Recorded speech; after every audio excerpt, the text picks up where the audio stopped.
নাহিদ রানা সম্পর্কে একটু মূল্যায়ন আপনি জানতে চাই, একদমই ছোট করে বলবেন এই বলার সম্পর্কে।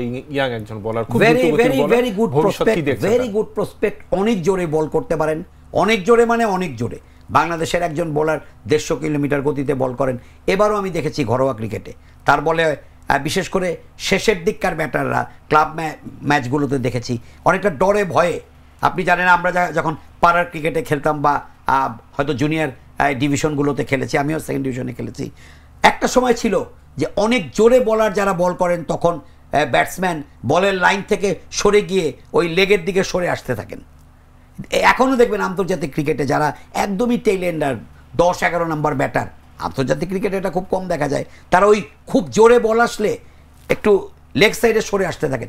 নাহিদ রানার বলে আমি প্রিমিয়ার লিগে দেখেছি অনেক এই মিডল অর্ডার লেট অর্ডাররা সরে গেছেন, তখনই বোঝা যেত যে তার বলে, কারণ আমাদের তো আর প্রিমিয়ার লিগে ঠিক বলিং মেশিন নেই বা মিটার নেই কত গতিতে বল করেন, তখনই বুঝতাম অনেক জোরে বল করেন।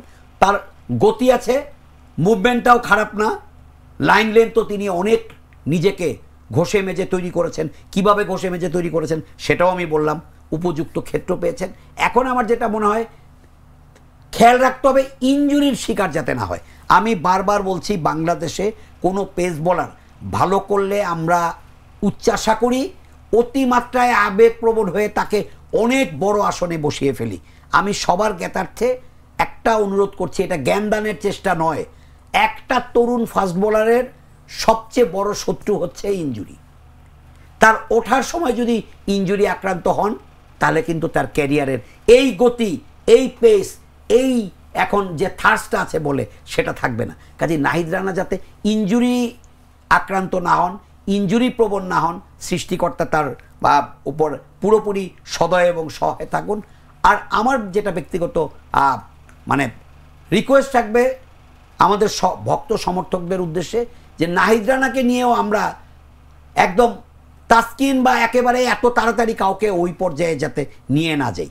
আমার একটাই অনুরোধ থাকবে, আমাদের যারা ভক্ত সমর্থক তারা ক্রিকেট এবং ক্রিকেটারদেরকে জান প্রাণ মন প্রাণ দিয়ে ভালোবাসেন, কিন্তু এই ভালোবাসাটা অতিমাত্রায় এই অতিমাত্রায় আবেগটা কখনো কখনো কিন্তু একটা পারফর্মারের ওঠার সময় ক্ষতির কারণ হয়ে দাঁড়ায়। সেটা যাতে না হয় আমরা ভালোবাসবো, সমর্থন যোগাবো, বাট আমরা অ্যাট দ্য সেম টাইম সেইটুকু বলবো যতটুকু তার নামের সঙ্গে যায়।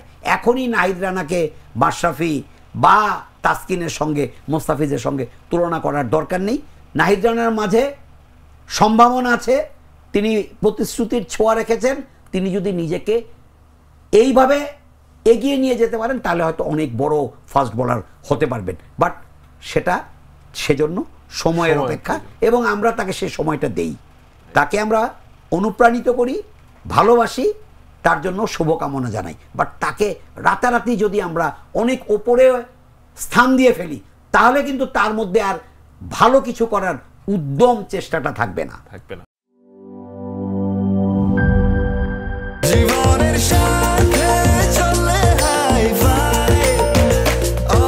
স্বাস্থ্যকর অল টাইম, সব সময় অল টাইম হেলদি লাইফ।